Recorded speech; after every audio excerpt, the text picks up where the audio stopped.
we shouldn't make decisions for people. They have the knowledge and the tools and the skills. They're aware of what needs to change. They just need people to listen. One of my pet peeves is when people are like, "Oh, I'll be your voice. I'll be their voice. They need a voice. They need a voice." No, they don't. They have their own voice. They just need somebody to listen. Welcome to the For Henderson podcast, where we share stories of the people in our community who are helping build a great city and showing us every day that they are for Henderson. Welcome back to the For Henderson podcast. This week we are here with Casey Campbell from the Audubon Kids Zone. Casey, just tell us a little bit more about who you are and what you do at AKZ and just how you're involved around Henderson. Yeah, so I'm Casey Campbell. I'm the executive director over at AKZ. Born and raised in Henderson. I tried to leave for a year, came right back. Where'd you try to go? EKU in Richmond. Yeah, I made it a whole year, and every weekend I came home and I cried because I didn't want to leave to go back. So, yeah, I came back to Henderson. I don't think I'll ever leave. But I grew up out in the county in like the Zion, Edwardsville area, very sheltered as a child, very sheltered. And then I had kids and was a stay-at-home mom until I had started my undergrad in social work, and I had to have some volunteer hours for the very first class, and I just Googled like volunteer opportunities in Henderson. AKZ was the first place to pop up, and I walked in the door January 22, and I knew that I was never going to leave. Oh, wow. Yeah. So that got you that quick. It did, yeah. So you've served in a few roles there over the years, now executive director, but what is that, just share a little bit more about that story arc there. Yeah, so I started out as a volunteer, and then I think I was like the fourth employee maybe. Okay. And then we had like 9 kids in our after-school enrichment program. They asked me to work there, and I was like, no, I have 2 kids. I'm in college full-time. I don't have time to work. Like, I'm blessed enough to stay at home with my babies. And that I couldn't leave. So then finally I was like 2 weeks in, they're like, can we just start paying you now? I was like, yeah, sure. So started an after-school enrichment program. We needed to get the teen program off the ground. And there are not a lot of people that have the patience for teenagers. I didn't think that I was one of them, but they'll get a hold of your heart. So Yeah. I helped get the teen program up off the ground. Then we had wraparound care coordinators then. Now they're called family advocates. I was one of the first one of those. Then all of a sudden there was went from 4 employees to 24 employees. Oh, my goodness. And I became family development director over the wraparound care coordinators. And then May, June 2024, the board asked me if I would step into this executive director role. And I said, yeah. And the rest is history. And the rest is history. It was not in the plans for me. Yeah. It wasn't. No, I wanted to do therapy, one-on-one therapy was my goal, and nonprofit work was never on my radar or anything. And now here I am. So you've worn all these different hats, just at AKZ, you've worn all these different hats, and you've seen probably a lot of the ins and outs of, how that work is done. Now being the executive director, kind of, steering the ship. Trying to. I think that's everybody. I'm trying to. Yeah. That's everybody's answer. What have you learned over those few years that you've kind of worn all those different hats, and how has that sort of equipped you to be in the role that you're in now? I think one of the biggest learning things for me was I was everybody's friend first, all of the staff. I was all their friend, their coworker, and then I became their boss. And at first, a lot of people were like, that's hard to do. You're going to have a hard time. But I think in the work that we do, it gets hard sometimes. You have to have that relationship with your staff. But I feel like learning how I'm a people pleaser, and since I hate confrontation so much, so learning how to lead people, but have those hard conversations, development conversations. So that's probably been the biggest. Still learning, forever learning. Yeah, and I think that's one of those things you're always going to be learning. And yeah, nobody likes to do it. That's right. I'm almost I hate that. I'm who loves it? If that's something that you enjoy, then you're probably not cut out for work like AKZ. No. That's it's just kind of part of the rhythm. Yeah. So share with the audience a little bit more about what AKZ does in the East End, how you serve families, kids, neighbors. What all do you all do, and how do you make all that happen? So I guess we've been around 10 years, I think. We just had celebrated like 10 years. We started as an after school program with South Heights, and pretty quickly, I guess the team back then, I wasn't there, but that whole group figured out you can't put kids in silos and, help them for an hour and a Mm-hmm. half after school every day and then send them home to some houses that are unstable or a Yeah. neighborhood that's not connected and kind of falling apart. And so we really last year before, we really tried to focus on what our mission is and what the community needs from us. Like, we have to stay relevant if we're going to make an impact. Right. And um, it was the families that were like, if we can focus on families, that serves the kids and that serves the neighborhood. And if we can just make this connection, a connected community is a safe community. We feel like if you know your Mm. neighbors, then everybody's watching out for each other, then you can't ask for anything more. So we started our Love Your Neighbor initiative. I feel like we started putting that at the forefront. It was always kids. We were always kid-centric for a long time. But once we made that decision to focus on families, we knew that our Love Your Neighbor initiative should be, like we say, it's like the front porch to everything we do. That's how we meet the families. That's how we meet the people. And then we have family advocates that they're kind of like the funnels. Like the Love Your Neighbor initiative brings them in. We connect them Mm-hmm. to a family advocate, and those family advocates are like kind of like that proverb, that Japanese proverb. It's like, if you give a man a fish, he eats for a Yeah. day. If you teach him to fish, he eats for life, whatever. But Mm-hmm. nobody ever thinks about, like, what if your fishing pole breaks, or what if Yeah. where's the pond at? How do you clean the fish when you catch it? How do you cook the fish? How do you? So then like standing there with a bucket full of fish, and your kids are running around everywhere, and you don't know Yeah. what to do next. So Mm. that's where our family advocates they come in, and they're like, I'm here to help you. How can I help? How can I support you?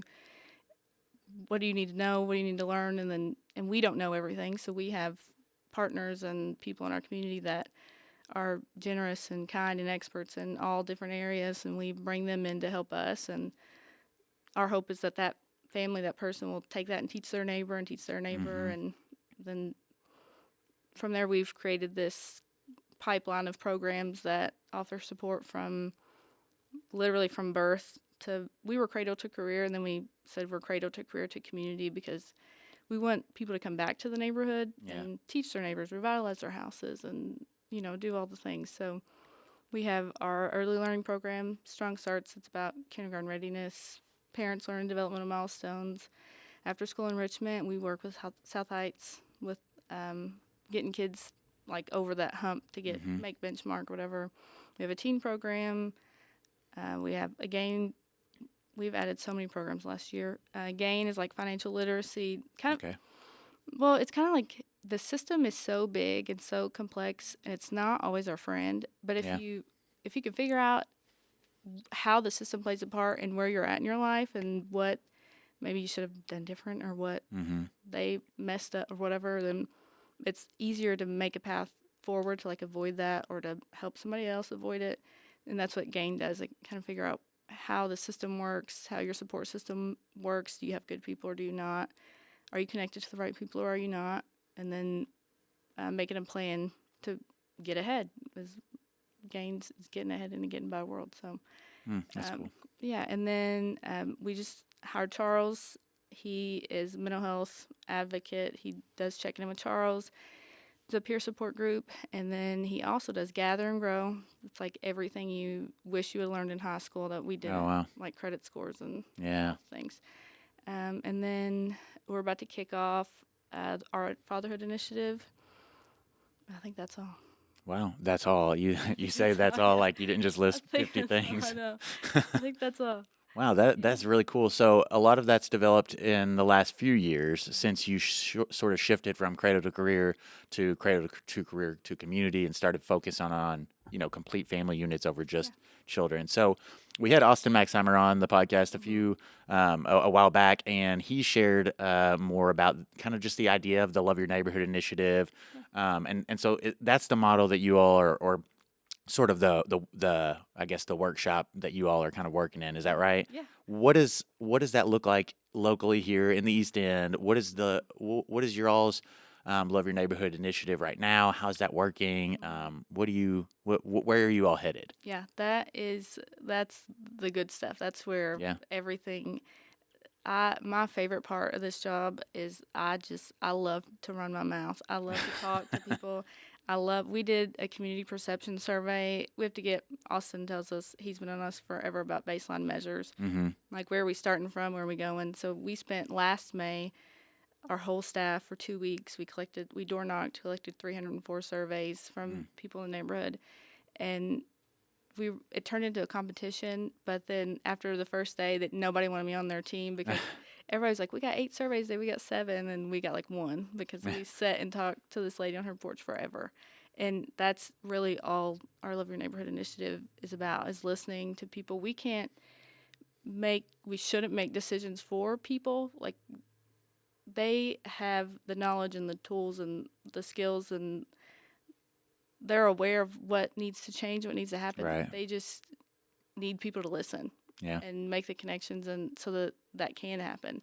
And I think that's what our Love Your Neighborhood initiative is, like that bridge of here's what we want to see in our neighborhood, and here's how we're going to get to it, and we advocate and educate and do whatever we can to make it happen. But we have neighborhood meetings. I can remember we would be happy to see like 3 or 4 people at our neighborhood meetings. Yeah. And we just had one a few days ago. It's the second Tuesday of every month, and we've been going back and forth about changing the days, but like as we go, it's like we had to bring in more chairs on that's Tuesday cool. because we just packed the room full. And I know we fit 45 kids in the room, in that big room after school. So we had more than 45 people at the Wow. meeting, and so it's come a long way. But yeah, it's like we always say, it's block by house, block by block, neighborhood by neighborhood, trying to make a difference.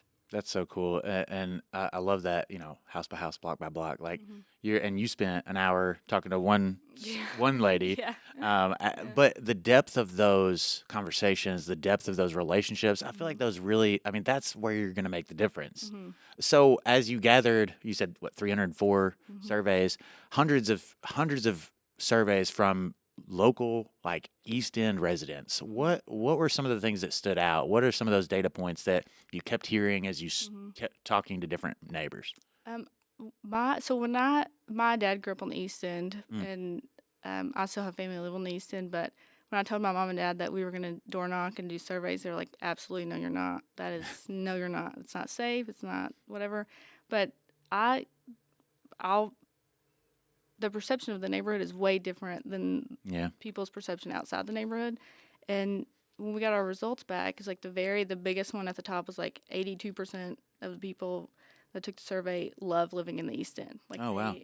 So it's like some people are like, get out. We want to get out of the East End, but most of the people love living there. Yeah, 82% is a big majority. Yeah, yes. Wow. And then one thing that I ask every new neighbor that we talk to, it's like 70% said that the neighborhood was safe during the day, and only 30% said that it was safe at night. And I was like, what? Why is that? And it's different answers every time, but that constantly just lives rent-free in my head of like, what?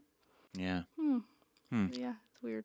So you said the perception within the neighborhood is much different than the perception outside of the neighborhood.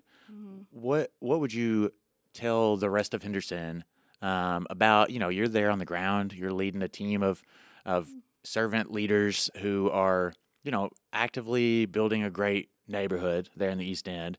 And it seems like there's a huge discrepancy on the reality versus the perception.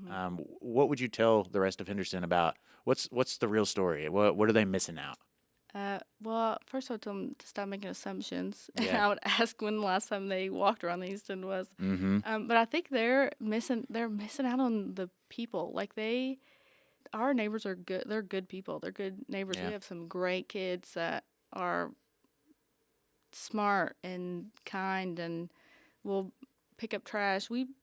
Our neighbors got together last Saturday and removed 6,000 pounds of trash from. Oh my East End. gosh. So it's like there are good people. You just have to like slow down a little bit and take the time to listen. Just because they might live in a little different than you do doesn't mean they're not as good of a person as you are, or that they're a bad person. It just means Yeah.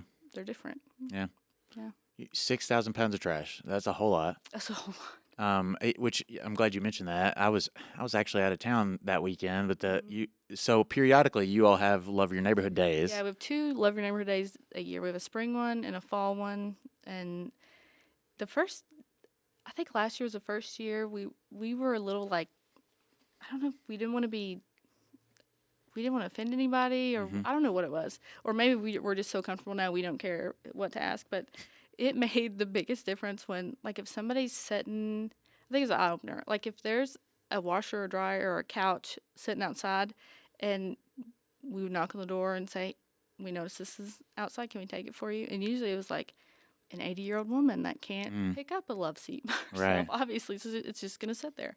And people were so thankful that we could, Yeah. get this huge piece of, trash out of their yard or off their porch or whatever. And that, once we started doing that, it made all the difference. I think with relationships and with the amount of trash that we remove. Yeah. Yeah. So how does one get involved with one of those Love Your Neighborhood days? I mean, those are open to the whole community, Yeah. right? Yeah, the whole community. Yeah, we usually publish it on our Facebook page. Bobby Joe she's our director of community engagement. She's heads our Love Your Neighbor initiative.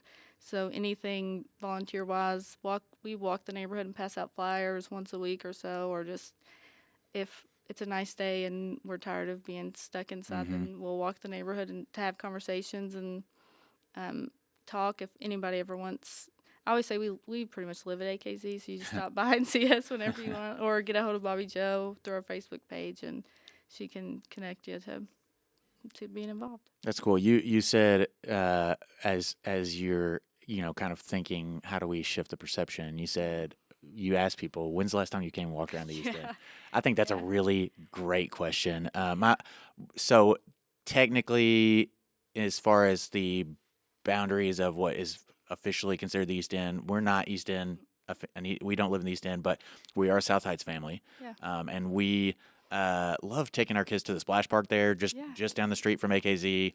And we've always, I mean, it's always been a good experience when we've been there. Yeah. When you all do the summer sizzlers, we come down, eat, hang Yeah. out, splash around, and Yeah. it's fun stuff. It is. I haven't had a bad experience. Right. Like there's never been a time where I felt unsafe walking the neighborhood, or where I feel intimidated or nervous. Yeah. Yeah. And since AKZ has been there about 10 years now, there's been a lot of development. I mean, the splash park was not there when. Right. Now, some of that predates your Yeah. entry into every role at AKZ, but the splash park wasn't there. The new bodega, I say new, a few years old now, but the Yeah. bodega there, right across the street from you. Mhm. There's other cleanup work going on your block there. Do you know what are some of the plans for around the block that you all are involved with, or that you've seen other neighbors getting involved with?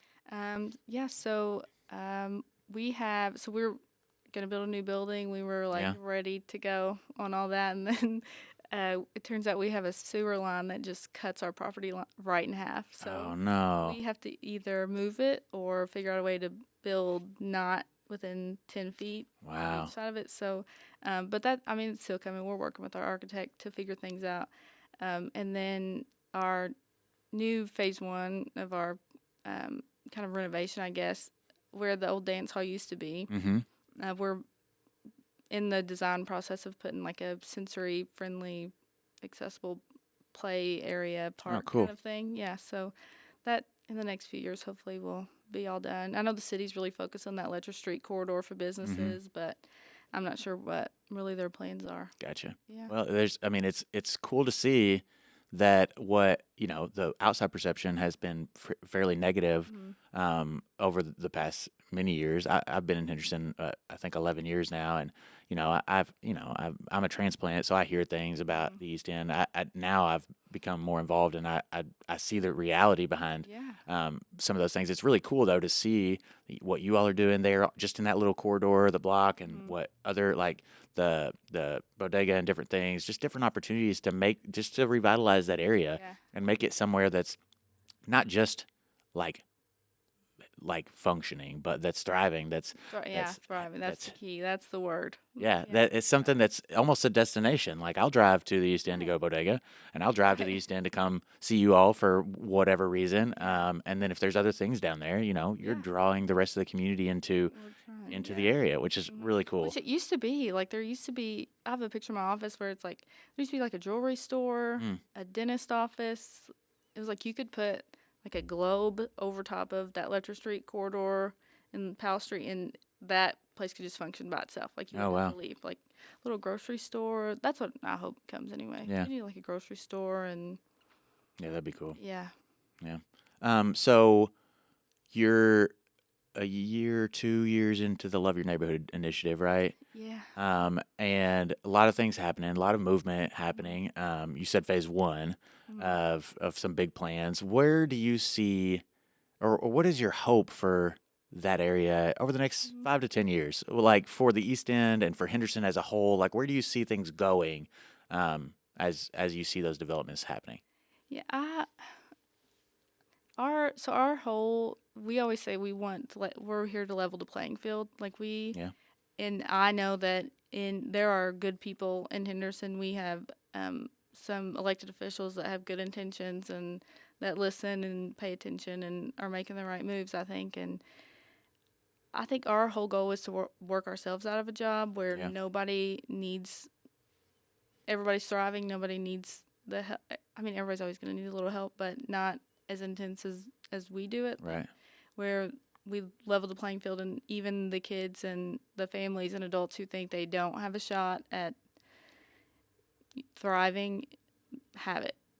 Like it would be the thought of a community where every kid and every person has somebody behind them that just refuses to let them fail. That's good. Yeah.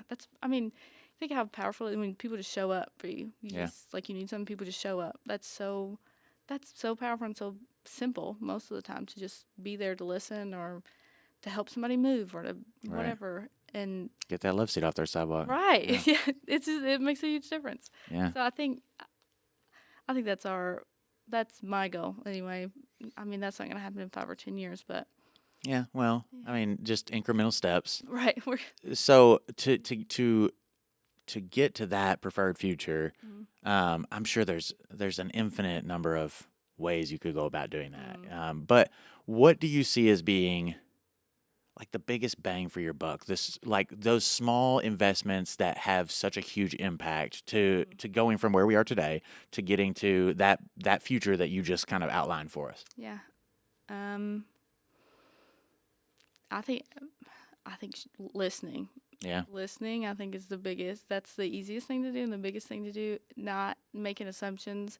I feel like a lot of times people who maybe have never experienced poverty or these generational cycles that we're working to break, people who aren't involved in that or hadn't never experienced anything like that, I feel like they make assumptions and try to decide for those people that they feel like they know best, and they usually don't. So I think taking the time to listen and learn, having an open mind, being willing to learn, and then going from there. Because I feel like all of us are experts in different areas, but if we can just take the time to listen and learn from other people and experience, we put all of our knowledge and expertise together, then we'll make it. It's a long-term thing, but it's not expensive. It's not, right. It doesn't cost a lot of money to listen. Yeah. So I think that's the biggest bang for our buck, to show up for each other and listen to each other. And that's why you only got one survey done that day. That's why I only got one survey done. Yeah. Yeah. They might have gotten 8, but that's all right. You listen, you learn. That's right. Yeah, that's really cool. I'm here to make friends. I'm not. It's all relational. Yeah. It's all relational. Mm-hmm. So, what Henderson is doing in the East End, AKZ, and some other different variations of how that's happened over the last 10 years has really had a bigger impact on our region at large. I know that Austin shared that there's other organizations that are sort of modeled off of AKZ and what you all are doing there. How do you feel like the East End, AKZ, and Henderson as a whole can sort of perpetuate this even beyond our borders? Like, how do we how do we continue to listen and learn from what you all are doing there, and just share that in our own neighborhoods, in our own church communities or school communities or hobbies, or like how do we take what you all are learning and perpetuate that neighbor loving activity elsewhere? Mm. I think the whole growth mindset thing, and I think being Yeah. more flexible. We're part of this. We call it Promising Practices in Evansville with the other neighborhoods, and Yeah. we meet once or twice a year and learn from each other. That's cool. But over the last year or two, I've realized that we're AKZ's a lot different than they are. They are like a streamlined thing with metrics and data, and which are really important to us. But if you can't follow and Austin says this all the time because I'll ask him a question and he's like, I can't answer that because this isn't my neighborhood. What we do in TV Park is different than what y'all do at East End. So I think just knowing the key things of like what's important and how to listen and align and all that, and then taking that and getting together with your people in your neighborhood in your area and saying, here's what we need to do. How can we make this fit for what we need? Because everybody's needs are different, but we're different from Evansville because we're so flexible. Like I wouldn't say we argue, but we debate a little bit about how to do things and what's important, because I feel like to stay relevant, to be sustainable, we have to stay relevant, and to stay relevant, we have to adapt with the neighborhood's needs and people that live there, and they're kind of like this streamline, focused on the same data points, and we can't do that. So I just think having those conversations with your people in your area and saying what is it that we've noticed, what is it that we want to change in 5 years, 10 years, what are the decisions we need to make to see that. So that's great. What is one thing that you wish more people understood about AKZ in the East End? The people who are outside looking in. I know that you've observed things as you've listened and learned and had long porch conversations. What do you wish more people understood? I feel like my answer is different for each one. For AKZ, we have been battling this branding thing. Oh yeah, like we are not a daycare. So when people hear Audubon Kids Zone, it's like, oh, y'all just take care of kids. Y'all, if the phone rings one more time, somebody's like, do you have a spot open? I'm gonna lose it because no, we don't have a spot. This is not a daycare. I think that's what I wish people would understand. Since we just rewrote our mission statement and all that after 9 years, then all of a sudden it's different, and we're really trying to push this, like, this is what we're doing, this is what we're about. That's what I wish people would understand, that we're not a daycare. We're not a daycare. It's only called Kids Zone because that's just what it was called 10 years ago.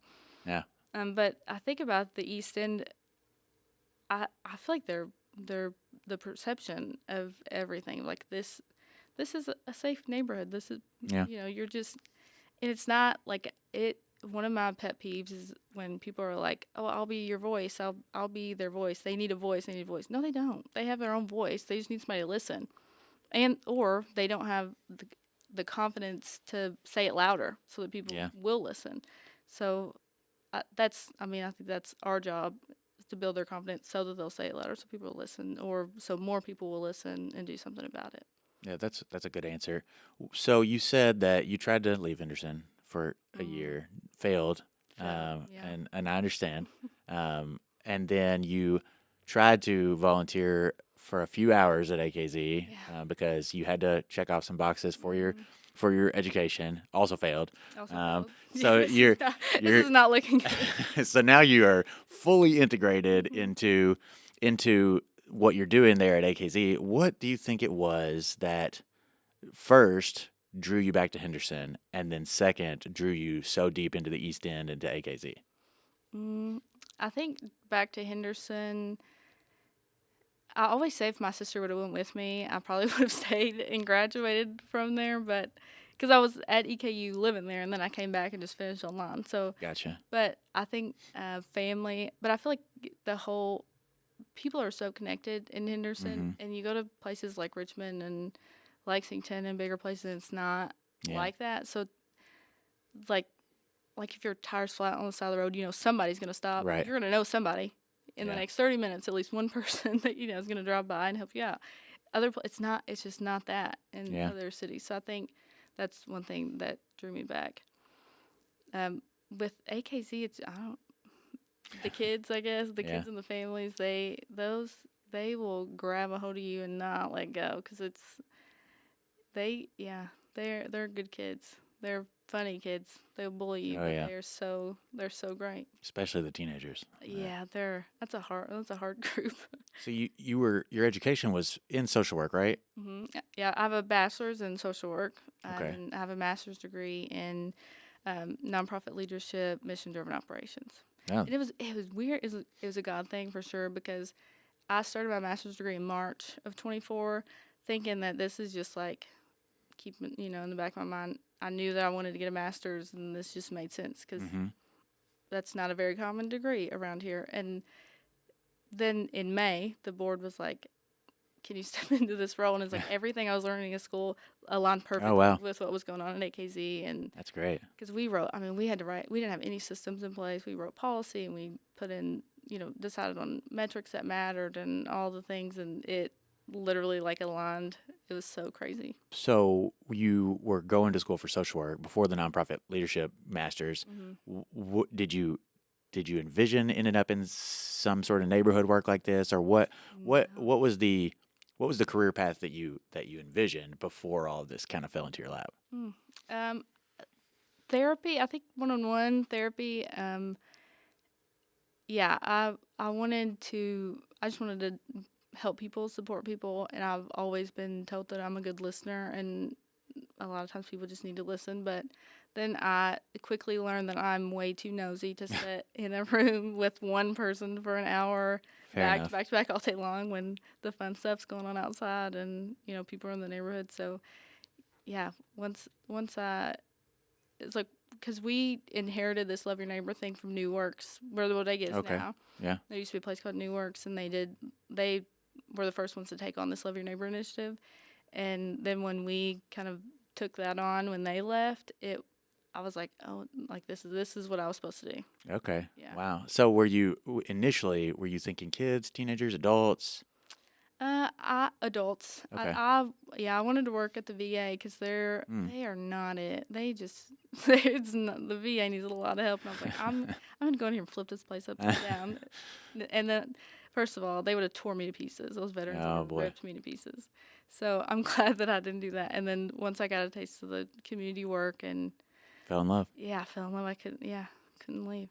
What's one wild story that you can share? I'm sure there's many that you can't. Yeah. Just a wild story of like, I cannot believe that just happened in the AKZ sphere. Oh gosh, the first thing that comes to mind when you're like, I can't believe this happened.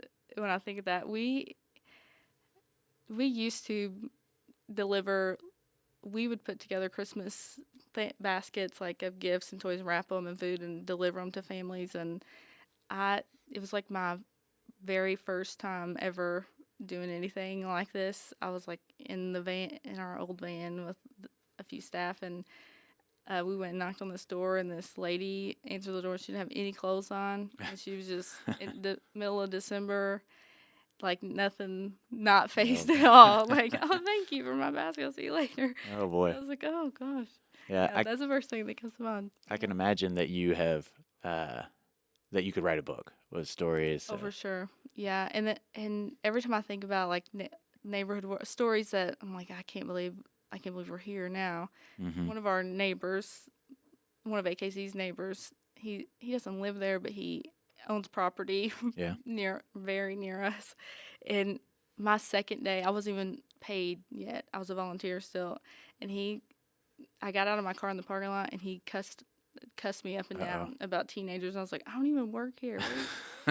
And everybody's like, oh, he's an old grouch. He's mean, and he's this and that. And now he comes to every neighborhood meeting. Wow. He's like one of our best friends. He tells me and Bobby Joe he loves us when he leaves, and it's like the craziest switch ever. I would almost guarantee that kind of transformation only happens when you take the time to sit down and listen Yes, and learn absolutely. Yeah. and develop those relationships. Right. You're It's right. all relationships. Mm-hmm. So my favorite question that I ask every guest, Mm-hmm. and we kind of end with this one every time, is what is for Henderson? Like, what does that mean to you, someone Mm-hmm. who's deep in the trenches of, revitalizing homes, blocks, and neighborhoods? What is it? How would you define being for Henderson? Um, have you ever heard of like second order thinking? Like Maybe not. like first order thinking is like cause and effect. Like Okay. if I do this, then this Yeah. is gonna happen. Second order thinking is like if I do this, then this, like all the outcomes. Here's all the Gotcha. outcomes that could happen. I think being for Henderson is always having that second order thinking. Like if we make this decision in 5 years, 10 years, how's this gonna affect our kids? Oh, yeah. Kind of making decisions for the future, I guess. Having that outcome mindset of like what, because every policy, every decision, every flower pot and trash can, whatever they put out, is gonna make it some kind of difference Yeah. for future generations. I think having the mindset of like how is this gonna affect our kids if we do this, because they're always watching. Kids are paying attention Yeah. whether you realize it or not. But Ooh, do I know it? even if you don't think they are, they're listening. Yeah. They're observing, they're watching. So I think having the mindset of like the second order thinking, what are the outcomes of this, and how is this going to affect future generations? I feel like being for Henderson is looking ahead, making decisions for not just now, but Yeah. it's like decisions are like investments into the future. So making decisions to benefit the future. That's a really good answer. Rather than thinking, if I put this flower pot here today, this is the impact, versus if I put this flower pot here, maybe it may not change the world today, but 5 years from now, like maybe this is the outcome. And Yeah. starting to think like long-term investment. That's a really good answer. Yeah. How would you recommend someone shift their mindset from first order thinking to second order thinking? To slow down. Slow down. And I'm the one to talk. When my staff listen, if they listen to this podcast, they're gonna be like, "I know she's lying." Yeah. 'Cause I think being more intentional and slowing down. I'll speak for myself. I'm a dreamer, and I will just jump. Let's do it. If I hear a good idea, let's do it. And then there's people that are very logical. People, they just hold on. Let's think this through. So Yeah. I think slowing down and being more intentional about the values that you're passing, the messages that you're sending across the community, the decisions that you make, and what the outcomes are. I think that's, Slow down. That's good. Good answer. Well, Casey, is there anything else that we haven't talked about that you want to share? And just share with the Henderson or the East End audience? I don't think so. I don't know. All right. Well, it's been a privilege having you on. I'd love to hear more from you sometime. Maybe we can do this again a little later in the Love Your Neighborhood phases, and see how things are going, see how the neighborhood is developing, maybe see what's going on with that electric corridor. Yeah. It's been awesome having you on. Thanks for everything you're doing in the East End and in Henderson in general. Thanks for being for Henderson and teaching us a little bit more about how to slow down and listen, learn, and all those things. Thanks so much for being here, and we'll talk to you soon. Yeah. Thanks. Thanks for listening, and thanks for being for Henderson. Because great cities don't just happen, they're built. Don't forget to subscribe wherever you're listening, and let's keep building ours together.